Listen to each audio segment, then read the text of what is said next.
In this lesson, we're going to be taking a look at generic graphs of reciprocal functions. In the past, you've looked at a very specific reciprocal function, and that would be the graph of y equals 1 over x and various transformations of that. We're going to be taking this quite a bit further in our exploration of reciprocal functions in this unit and in this lesson in particular. In general, what we're going to do, we're going to define a reciprocal function. We're going to start with some function g of x, and so our reciprocal function is simply 1 over g of x. For the purposes of this unit, we're focusing on polynomials. So in the first half of this unit, we looked at polynomial functions, and so now we're going to be taking a look at the reciprocals of polynomial functions. If you're with the class and you're following along, you've got the textbook. What we're going to start with is we're just going to go through the investigate the math on page 248, and I want you to focus on parts F to H. If you don't have the textbook and you're doing this without a textbook, basically all I want you to do there is I want you to graph on the same set of axes using the same scales. I want you to graph the polynomial f of x equals x squared minus 4, so that's a parabola that's been transformed. And then I want you to graph 1 over f of x, which we're going to define as g of x.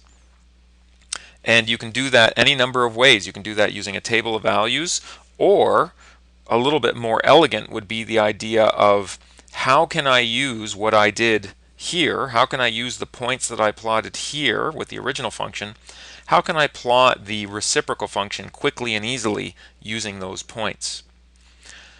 In the investigate, there is a table for you to fill out, and it more or less looks like this. I may have added or changed things around a little bit.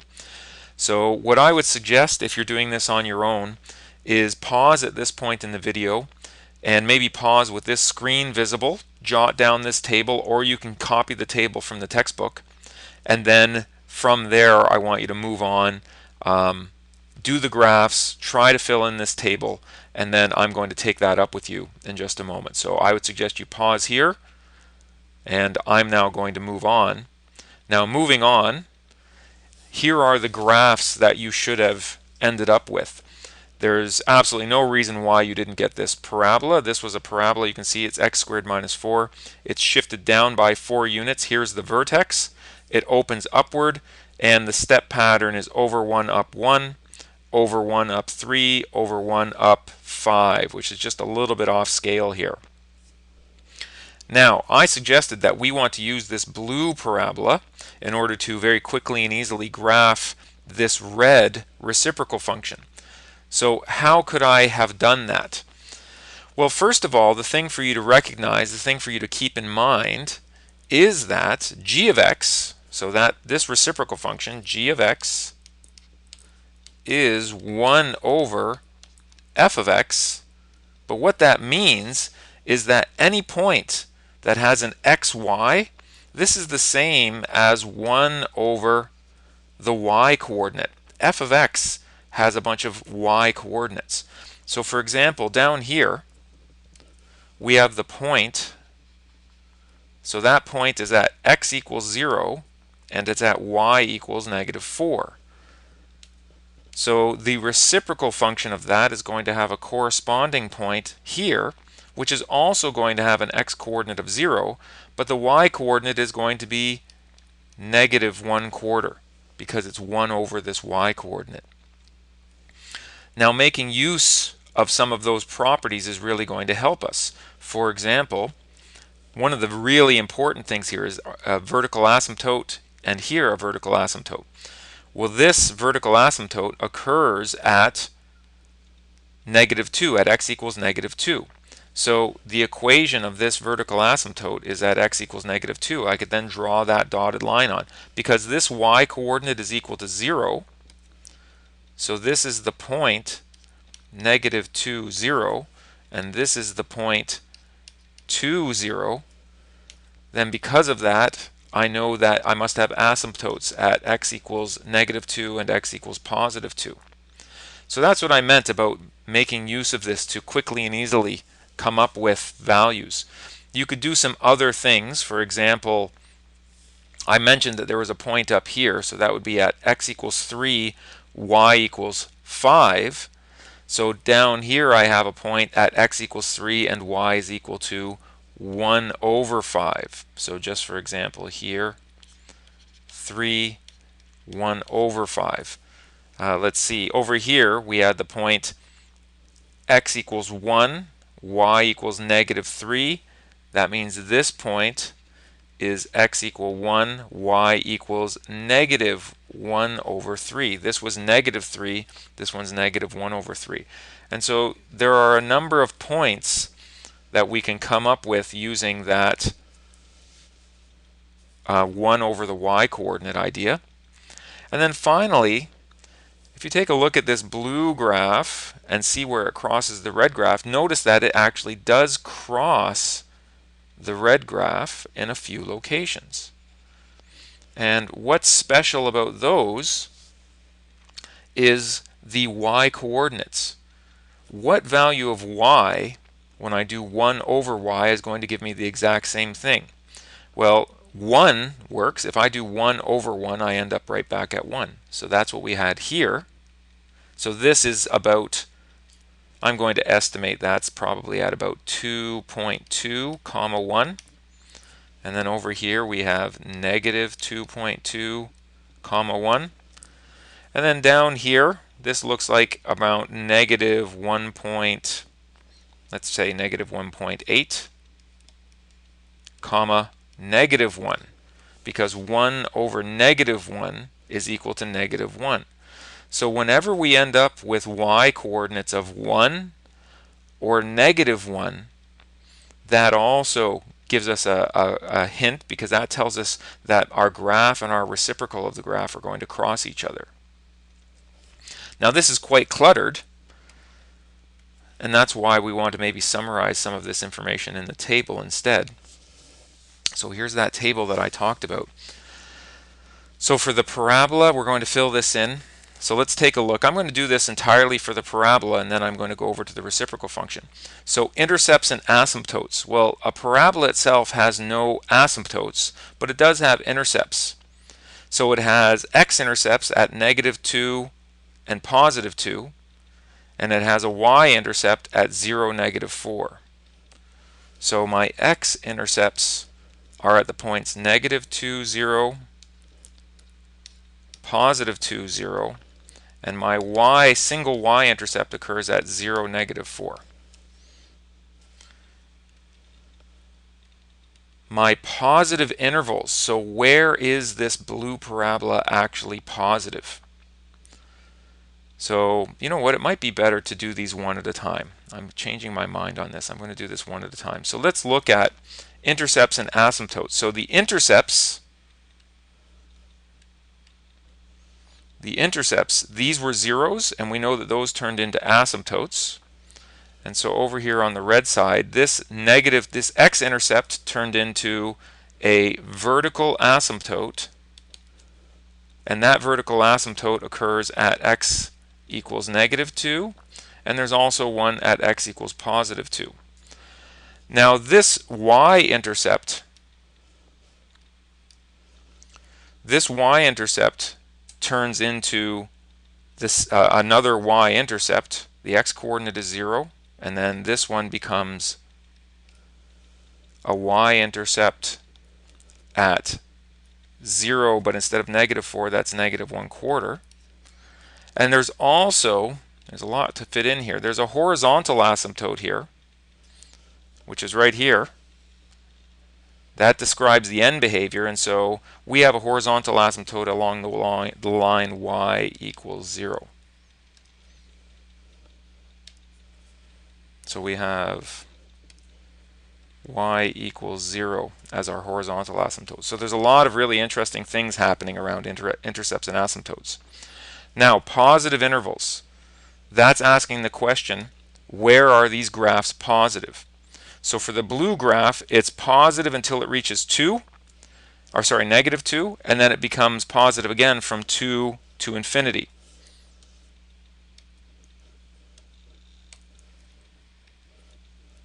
So it is positive from negative infinity to negative 2, and from 2 to infinity.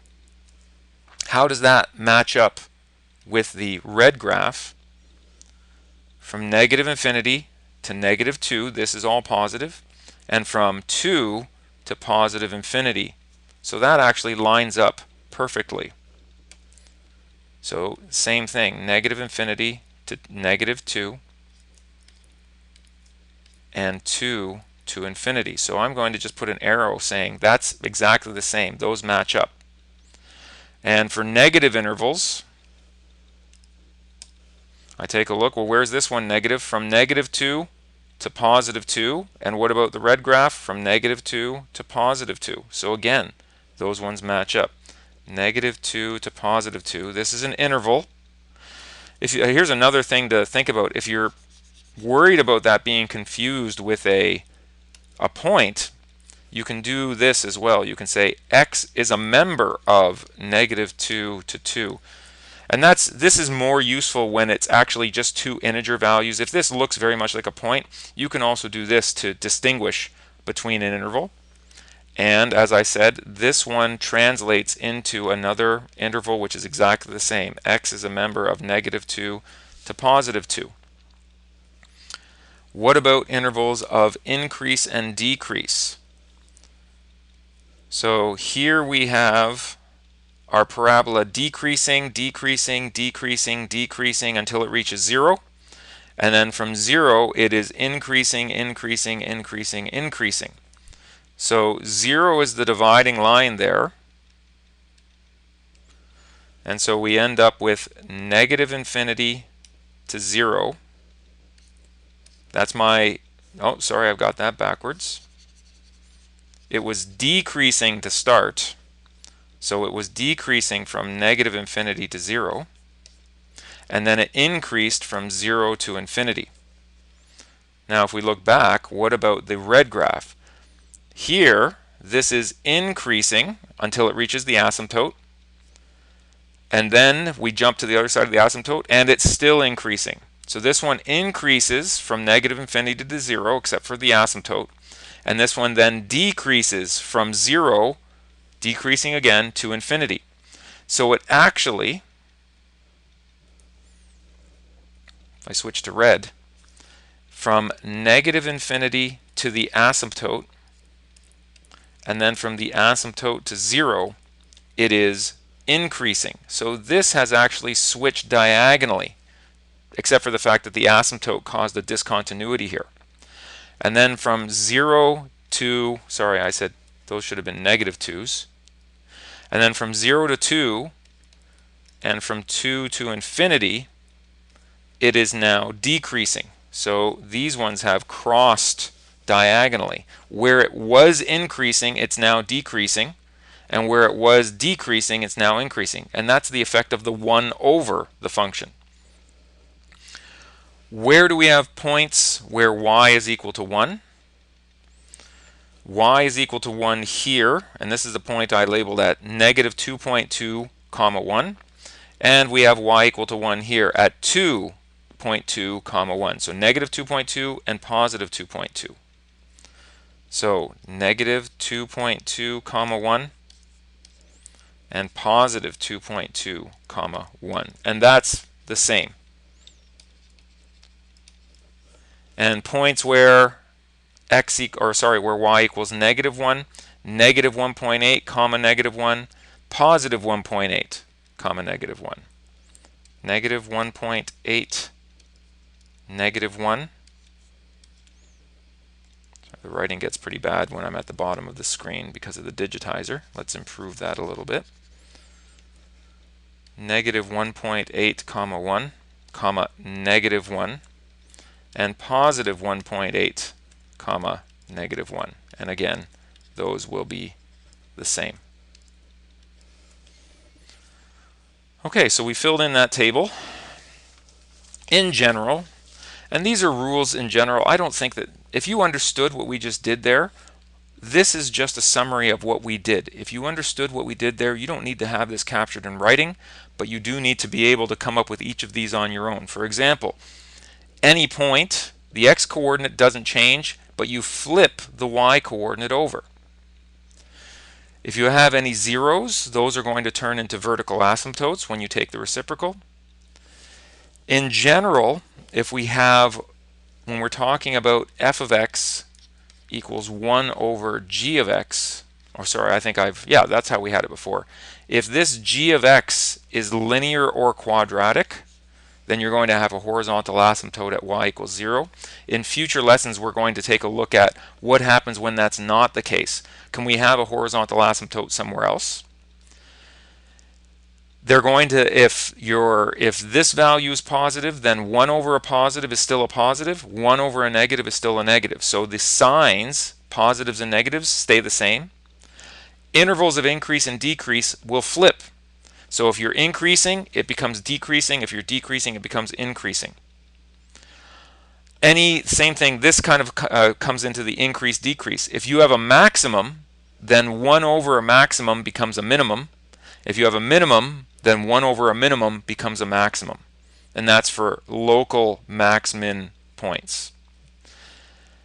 And whenever we have crossings at a y value of 1 or negative 1, that's where the two functions themselves are going to intersect each other. So to finish things off, I just thought I would do this one right from scratch, just to show you this can be done fairly quickly and easily. I'm not going to fill in the table. I'm just going to go ahead. I'll start by graphing this. So let's go ahead and pick a scale. So I think I can afford to use this slightly broader scale. I'm taking a look. I'm choosing my scale. This opens up and is shifted down 4, but there's another shift there. So this is very similar to the one that we graphed before. I don't want you to think that there's going to be a big difference here. If you look at it, it looks quite similar. So to avoid clutter, I'm not going to put numbers throughout this thing. I think I will just put a 5 here, negative 5 here, positive 5 here, and a negative 5 at the bottom. So this has been shifted to the left by 1 and down by 4. So that puts the vertex of this parabola here. And then I have an a value of 1, so the step pattern is going to be over 1, up 1, over 1, up 1, 2, 3, and over 1, up 5. Left 1, up 1, left 1, up 3, left 1, up 5. And then I end up with a fairly standard looking parabola. So now let's take a look at the reciprocal function. So 1 over this. Well, what's really important here? Asymptotes are always important. Since this is a quadratic, as I said in my previous rule there's going to be a horizontal asymptote here. Now, horizontal asymptotes describe the end behavior. It doesn't mean the function can't cross them anywhere. This one won't, but what's important is this describes end behavior. I also am going to have vertical asymptotes here at negative 3. And you can see I'm just freehanding this in. I'm really doing this because I can't use a ruler effectively here, and I don't want to keep going up into the menus to choose tools. I want you to see that this can be done fairly quickly and easily. And this is one of those cases where you on paper, you're going to have an easier time than I'm going to have with the digitizer here. Okay, so now that I've done that, I can start to fill in some values. This is at the point negative 1, negative 4. So I'm going to also have a point at negative 1, negative a quarter. Here is a point at 0, negative 3. So that means I'm going to have a point at 0, negative 1/3. I'll try to put that on. And over here at negative 2, negative 1/3. I can see I've got a crossing here. This is y equals negative 1. I'm not even going to worry about what the x value is. I'm just going to put a point there, and I'm going to put a point there because I know they cross. Same thing occurs here. There's going to be, now I probably could have done a better job graphing this, but I'm going to try to follow the graph I have. So I'm going to put a point there at y equals 1 and there at y equals 1. And maybe up here, here's 5. So I know that's going to be 1/5, which is right there. And up here is 5, so I know down here is going to be 1/5, which is there. And I've got these asymptotes, and I have an idea that it's going to be a curve that's going to go through this point and follow that asymptote. And I'm going to have another curve that's going to go through this point and follow that. Oop. I'm just going to make a mess of this now. That'll have to do. And then in here, inside between the two asymptotes, I end up with something that looks like that. Now that looks very similar to the one we started with, but you can see I was able to do that pretty quickly based on that original parabola.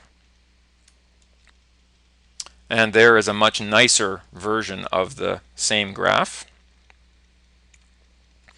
And that's it for this lesson. So this is our preliminary look at graphing reciprocal functions. The important part is this first lesson, we're looking at functions that are in this form, 1 over g to the x. In our next lesson, or in a future lesson, we're going to be looking at what happens if we have something in the form polynomial over another polynomial.